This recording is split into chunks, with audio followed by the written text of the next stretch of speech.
Alcantara. Natupad din sa wakas ang pangarap ni Edna Kim, 48 taong gulang at tubong Quezon City, na makapagpatayo ng isang negosyong malapit sa kanyang puso. Bagong bukas pa lang ng kanyang flower shop na tinawag niyang Petals in Bloom sa Walthamstow, East London, na may libu-libong Pinoy ang naninirahan. Dumating si Kim sa London noong May 1985 bilang isang computer expert sa Inmarsat o International Maritime Satellite Organization. Halos 2 dekada rin siyang nagtrabaho rito at matagumpay na nakaakyat bilang isang commercial manager. All of this come into a point where now I can do all of that and not worry about being stressed when working in a commercial world. You know, like when I was working at Inmarsat, it's really a high-flying job, but it's also a very stressful job, and I don't have any life at all with doing that. Yeah. But now I get the life that I wanted. Mula nang umalis siya sa Inmarsat, ay nagbago ang kanyang pakiramdam at pananaw sa buhay. As soon as I stopped working at Inmarsat, that's it. It's as if a book has been closed and another book has opened. So there's no regrets.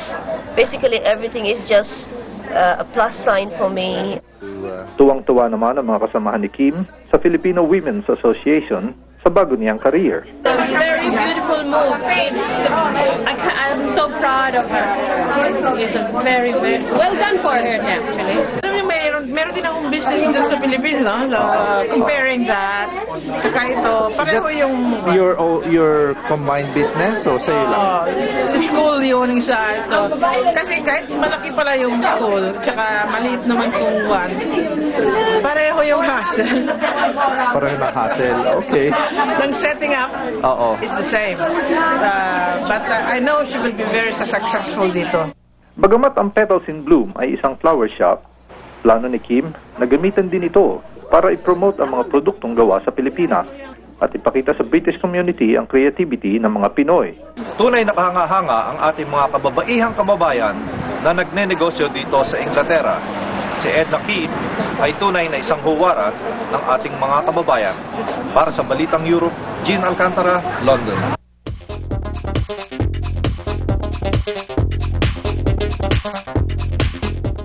Mula sa simpleng hilig na